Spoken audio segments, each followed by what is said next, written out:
Good morning, class 7th. Now let's continue with our first chapter of social science, that is two big states. Now next topic, life of the people. Information about the reign of King Harsh is available from the writings of Chinese traveler Huan-Sung. Now first of all, who is Huan-Sung?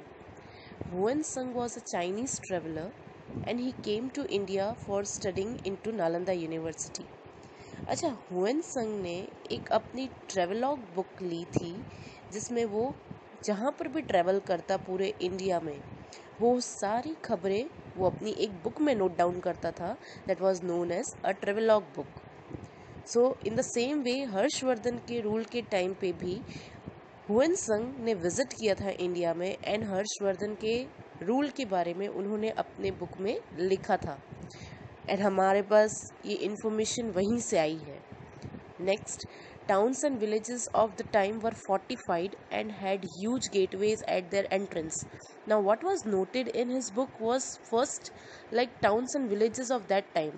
उस time के towns and villages कैसे थे? Fortified, that means secured, and had huge gateways at their entrance. और entrance में बहुत ही बड़े बड़े दरवाजे थे. The society was divided into 4 groups, while the parda system and intercaste marriages were not prevalent at that time. अच्छा, उसके अलावा पर्दा सिस्टम दैट मीन्स के जो औरतें पहले पर्दा किया करती थी. यू मे बी नोइंग आज भी औरतें करती हैं, कई घरों में ऐसा है. Even in villages also you can see that purdah system is there. And along with this intercaste marriages means के एक जाति से दूसरी जाति में या एक धर्म से दूसरे धर्म में शादी करना, वो भी उस टाइम तक प्रिवलेंट यानी लागू नहीं हुई थी. किस टाइम की बात कर रही हूँ मैं? About Harshavardhan's rule. The custom of sati, child marriage and polygamy had started by them. अभी कौन कौन सी चीज़ें उनके रूल के दौरान के बाद, दैट मीन्स कि उनका रूल एंड हुआ उसके बाद ये स्टार्ट हुआ. That is a custom of sati. Sati प्रथा ऑलरेडी मैं आपको बता चुकी हूँ. देन चाइल्ड मैरिज यानी छोटी उम्र में शादी कर देना. And last polygamy in the sense the system of keeping more than one wife, यानी कि एक पत्नी से ज़्यादा पत्नियों का होना. ये इस now this image shows you the glimpse of a sati प्रथा, कि सती प्रथा उस टाइम पे किस तरह से की जाती थी. The local diet consisted of milk and milk products, wheat, rice, fruits and vegetables. Now this is the information given to you कि उस टाइम पे लोग क्या क्या खाया करते थे. They wore clean, simple and white clothes. Men wore dhotis and women wore saris. Their ornaments were made from flowers. Ornaments like rings, bangles, bracelets and necklaces, ऐसे सब होना, वो जितने भी ornaments थे वो सब flowers से बने होते थे. Chess and games of dice were popular means of entertainment. Now what were the sources of their entertainment? Were the two games. First is chess and second dice. Next, acrobats and conjurers wander from village to village entertaining people. Acrobats means के talents दिखाने वाले. Now you people must have seen India's Got Talent. उसमें acrobats कैसे करतब दिखाते थे? That is a talent. And conjurers means magic shows wale.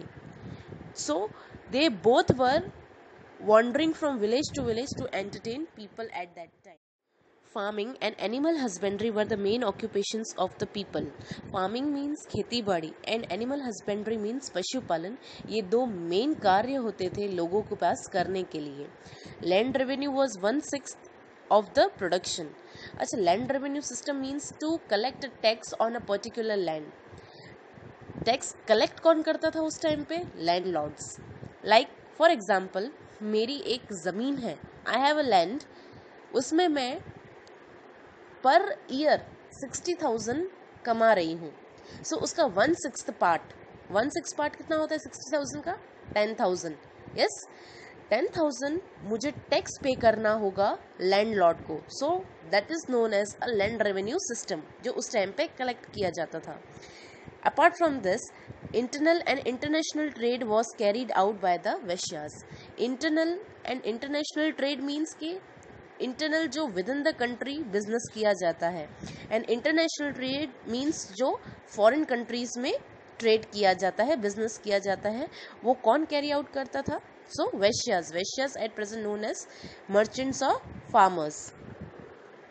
A highway from Patliputra to Bhrugu Kutch Bharuch port was built by the state for trade and transportation of goods. एक highway बनाया गया था पाटलिपुत्र से लेकर Bharuch port तक, ताकि transportation of goods easy हो सके, हम यहाँ से वहाँ ट्रेड कर सकें. Now at that time gold and silver coins were used for commercial transactions. उस टाइम पे गोल्ड एंड सिल्वर कॉइन्स चलते थे बिजनेस ट्रांजैक्शंस को कैरी आउट करने के लिए. Ornaments, statues, ivory and carved wooden pieces were exported. क्या क्या एक्सपोर्ट किया जाता था? Now what is the difference between import and export? Import means जब भी कोई चीज़ बाहर से अपने स्टेट में आ रही है, ओके, तो that is known as import. अगर हम कहीं पे बाहर भेज रहे हैं तो that is known as export. So over here आपको यहाँ पे क्या दिया गया है? एक्सपोर्ट. किन किन चीज़ों का एक्सपोर्ट होता था? First is ornaments, second statues, third Ivory. Ivory that means के जो ऑर्नामेंट्स एनिमल्स के टस्क से बनाए जाते थे, लाइक एलिफेंट टस्क, वॉलरस, इन सब से बनाए जाते थे. And carved wooden pieces, wooden pieces को अच्छे से कार्व करके फिर उसको एक्सपोर्ट किया जाता था. The export of different materials from India increased the prosperity. अब ये एक्सपोर्ट जैसे ही होगा, दैट मीन्स कि हमारे यहाँ से कोई चीज़ जाएगी तो स्टेट में क्या आएगा? वेल्थ आएगा, पैसा आएगा ना. तो prosperity means wealth. During the reign of king Harsha, India had good relations with Rome which led to the inflow of gold in India. Harshavardhana के रूल के दौरान इंडिया के रोम से बहुत ही अच्छे संबंध थे. Rome is a capital city of Italy, okay, and हमारे संबंध रोम से काफ़ी अच्छे होने के वजह से हमारे कंट्री में गोल्ड बहुत ही ज़्यादा मात्रा में बढ़ने लगा था. People followed Hinduism, Buddhism and Jainism but were tolerant toward other religions.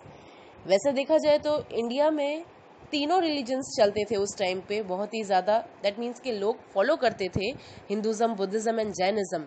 But इसका मतलब ये नहीं कि दूसरे धर्मों के मामले में ज़्यादा बोलना या टांग अड़ाना ऐसा कुछ भी नहीं करते थे. टॉलरेंट थे, दैट मीन्स कि सबकी रिस्पेक्ट कर. Look students, this is a picture of Hiuen Tsang on your. Now our next topic is Hiuen Tsang. The Chinese traveler Huansung visited India during Harsh reign and studied Buddhism at Nalanda for 5 years. अभी हुएनसंग ने India आकर Buddhism पढ़ा था कितने सालों तक? 5 सालों तक. And where he had studied? Into Nalanda university. Next things to know. Huansung stayed in India for 15 years and visited different places. Now earlier I have explained you that Huansung studied Buddhism at Nalanda for 5 years and he visited India for 15 years. So there is a difference between the two statements. Okay, so don't get confused. Next, he has described the social, political and religious conditions of that time. Now what he has described in his book, the social, that means the life of the people, second political, that means के राजनीति, and third is religious conditions, that means के religions कैसे थे उस time पे, लोग क्या follow करते थे, कैसे फॉलो करते थे, हम उसने अपनी बुक में ये सारी चीज़ें डिस्क्राइब की थी. In 645 century, he returned to China via Central Asia and took with him many books, relics and statues. जब वो चाइना से सेंट्रल एशिया में आए तो आपको बताया जा रहा है that what he had took with him. Now the things was books, relics means objects and some statues. During his stay, he attended the 6th Buddhist religious congregation at Prayag. जिस time पे Harshvardhan congregation एक सभा एकत्रित करते थे, याद आया? Yes, I am talking about that, कि वो जो कॉन्ग्रीगेशन रखते थे प्रयागराज में एट प्रेजेंट, जिसे हम प्रयागराज बोलते हैं, तो वो उन्होंने ऐसा 6th बुद्धिस्ट रिलीजियस कॉन्ग्रीगेशन वहाँ पे अटेंड किया था. Now Huensung has noted that what he has noted in his book is given to you. First, there were 100 Buddhist monks in Harsh kingdom. Monks means monks, साधु संत. ऐसे कितने साधु संत थे हर्षवर्धन के kingdom में? 100. Second, people lived a simple, pious and peaceful life based on living by rules of good moral conduct and justice. वहाँ के time के लोग कैसे थे? एकदम सिंपल सोबर. सेकेंड, पायस यानी कि रिलीजियस थे, भक्ति भाव वाले. And peaceful life based, peaceful यानी शांति से लाइफ स्पेंड करने वाले. और living by rules of good moral conduct and justice. That means कि कुछ अच्छाइयों के लिए वो जी रहे थे, अच्छे कर्म कर रहे थे. एंड जस्टिस यानी कि किसी के साथ अन्याय ना हो, इस तरीके की जिंदगी बिता रहे थे. Next, third, cheating and breach of promise were considered sinful. उस टाइम पे किसी के साथ चीटिंग करना या ब्रीच ऑफ प्रॉमिस, किसी को दिया हुआ वादा तोड़ना पाप के समान माना जाता था. दैट मीन्स कि कितना आदर्शवादी लोग थे वहाँ उस टाइम के. You can understand by this. Now our next topic is Vatapi. Vatapi is at present known as Karnataka. When King Harsh was ruling over his empire in North India, King Pulkeshi II was ruling in South India. He had earlier defeated Harsh. Now Pulkeshi II was the king of Solanki dynasty and was ruling in South India. He had defeated Harsh in a battle. We are going to understand in detail. Next, route to the throne. The kings of the Chalukya dynasty established a vast empire in South India, which they ruled from their capital at Vatapi, at present Badami, Karnataka. Now, जो South India के rulers थे, Solanki dynasty, like Pulkeshi, who was the king of this dynasty, ruled their capital city from Karnataka. Vatapi at present हम कर्नाटका को बोलते हैं. वहाँ से वो अपना kingdom को rule कर रहे थे. Pulkeshi I, a great king of the Chalukya dynasty, performed the Ashwamegha Yagna. अब अश्वमेघा यज्ञ होता क्या है? सबसे पहले एक तो ये चीज बहुत क्लियर होती है कि ये हर एक राजा नहीं परफॉर्म कर सकता है. ये अश्वमेघा यज्ञ कोई राजा ही इसको परफॉर्म करते थे. And what was the reason behind that? That Ashvamedha yajna was performed by the ancient kings to prove their imperial sovereignty. That means के जो अपने आप को विश्व में सबसे ज़्यादा शक्तिशाली समझते हो, जो अपना राज्य हर जगह पे स्थापित करने की सोचते हो और हिम्मत रखते हो, ये वही राजा इस यज्ञ को करते थे. Now that means a horse accompanied by the king warriors would be released to wander for a period of 1 year in the territory. राजा एक घोड़े को अपने कुछ योद्धाओं के साथ छोड़ देते थे पूरे टेरिटरी के अंदर.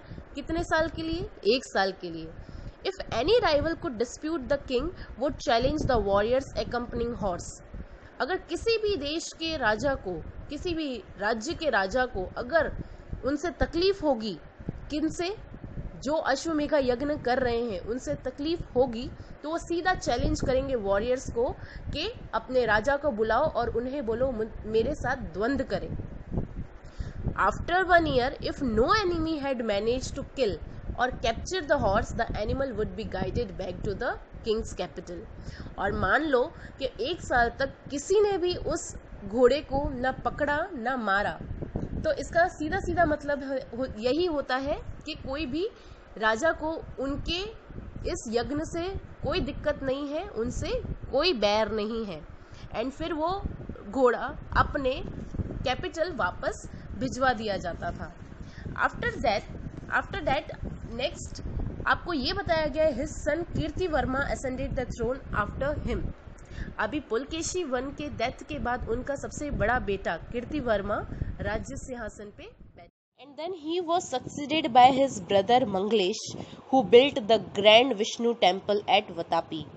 And after Kirti Varma his brother Mangalesha ascended the throne and he had built the grand Vishnu temple at Vatapi. यानी कर्नाटका में उन्होंने एक बहुत ही बड़ा विष्णु टेम्पल भी बनवाया था. After him the righteous Pulakeshi II became king and ruled over the empire for about 30 years. Manglesh के बाद कीर्ति वर्मा का बेटा पुलकेशी II राइटियस बोला गया. राइटियस मीन्स के good. He was a good king and he ruled over the empire for 30 years. Now next topic is Pulkeshi II. Pulkeshi was a valiant king who won many battles. Valiant means brave. He was a brave king. His first victory was over Lat, South Gujarat, followed by his win over Gurjar, North Gujarat. Now his first victory over here, it has been guided you, that was over South Gujarat and later on over North Gujarat. He gained control over the Vanji region that lay between the rivers Krishna and Godavari and also acquired Andhra Pradesh.